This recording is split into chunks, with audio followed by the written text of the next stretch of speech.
Board के परिणाम आने की खबर सुनते ही पल्लवी और उसके माता पिता काफ़ी उत्सुक थे। परिणाम उम्मीद के बिल्कुल विपरीत देख दोनों पति पत्नी हताश हो गए। पल्लवी के पिता अजीत सिंह लगे तेज आवाज़ में पल्लवी पर झल्लाने, आज के बच्चे में बर्दाश्त करने की क्षमता ही कहाँ रहती है। इसकी सबसे बड़ी वजह मन मुताबिक हर चीज़ जो मिलते जाते हैं। माँ बाप कैसे किस परिस्थिति से उसकी सारी ख्वाहिशें पूरी करते हैं, यह समझदारी और सोचने समझने की क्षमता खोजते चले जा रहे हैं आजकल बच्चों। पल्लवी तेज कदमों में अपने कमरे की तरफ बढ़ते हुए आंखों में आंसुओं से भरे शौलाभ के साथ अपने कमरे में जाकर अंदर से दरवाज़ा बंद कर लेती है। अजीत सिंह जी अपनी पत्नी शकुंतला पर गुरकते हुए, देख लो अपनी बेटी को किस तेज़ी में दरवाज़ा बंद की है। जरा भी पछतावा नहीं है कि हम नहीं पढ़े इसीलिए मेरा परिणाम खराब आया है।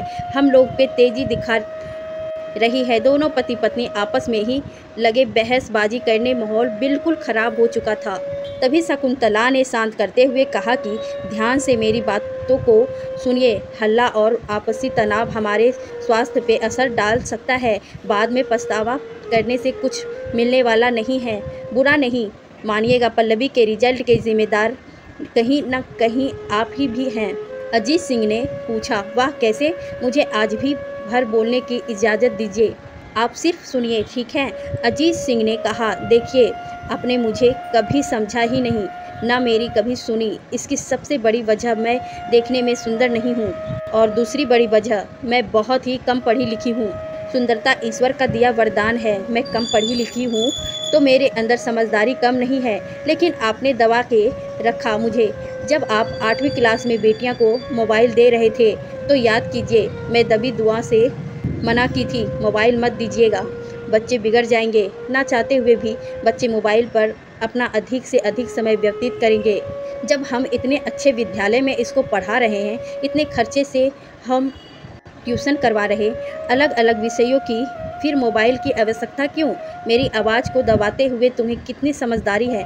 आजकल बिना मोबाइल के पढ़ाई होती है क्या? आपने मेरी कुछ भी नहीं सुनी, उल्टे मेरे मायके की लिविंग स्तर पर सवाल खड़ा कर दिया। ये सवाल उठाकर शायद उस समय आपको अच्छा लगा हो, लेकिन अमीरी गरीबी का यह सवाल आपके बिटिया के पढ़ाई का स्तर डाउन कर दिया।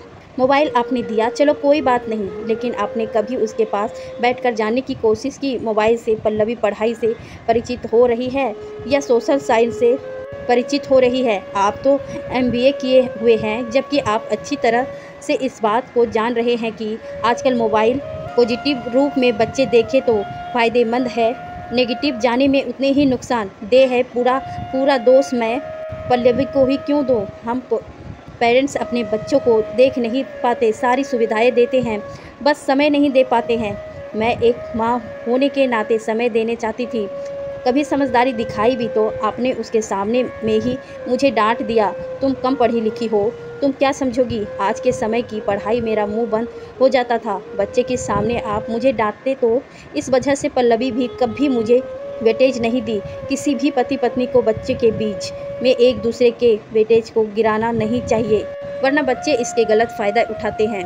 मोबाइल तो मोबाइल, आपने उसे इतना लाड़ दिया कि मांगे वो तुरंत तरह तरह के चॉकलेट, ड्रेस, मेकअप के सामान। इतनी छोटी सी उम्र में बच्चियां फैशन करेगी तो पढ़ेगी क्या? आपने सच्चे दिल से उसका ख्याल रखा होता तो उसके असली श्रृंगार शिक्षा पे ज़्यादा ध्यान देते, जो उसके व्यक्तित्व को निखारती। खैर अभी भी कुछ नहीं बिगड़ा है। सिर पकड़कर बैठ जाते हैं अजीत सिंह जी।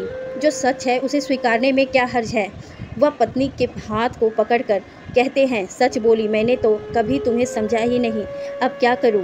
तभी शकुंतला कहती है, पछतावा करने से कोई फ़ायदा नहीं है, आगे का सोचना चाहिए, अभी भी कुछ नहीं बिगड़ा है।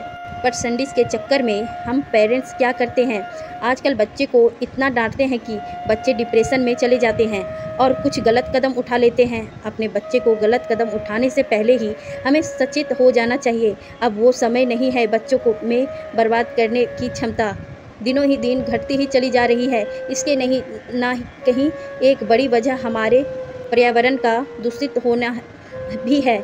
जब बच्चे ही नहीं रहेंगे तो फिर यह टेंशन, पश्चात परेशानी क्या?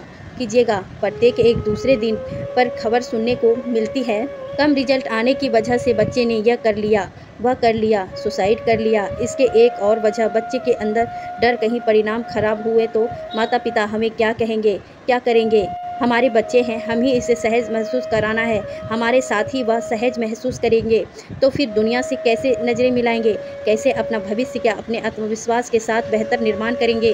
कोई बात नहीं, जो बीत गए वो बात गई। चलिए अपने मूड को फ्री कीजिए और अपनी बिटिया से प्यार से मिलिए।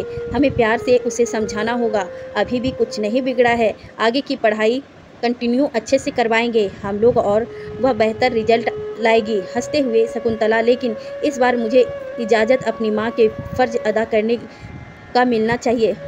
पर संजय ही सब कुछ नहीं, ईश्वर की दी हुई उसकी ज़िंदगी अनमोल है। दोनों बिटिया का दरवाज़ा खोलते हैं, उसको बहुत ही प्यार से समझाते हुए सहज महसूस करवाते हैं। पल्लवी रोते रोते तो आंखें सूज ली थी। माँ ने जादू की झप्पी देते हुए कहा, पगली कहीं की, चलिए आज बाहर खाना खाकर आते हैं।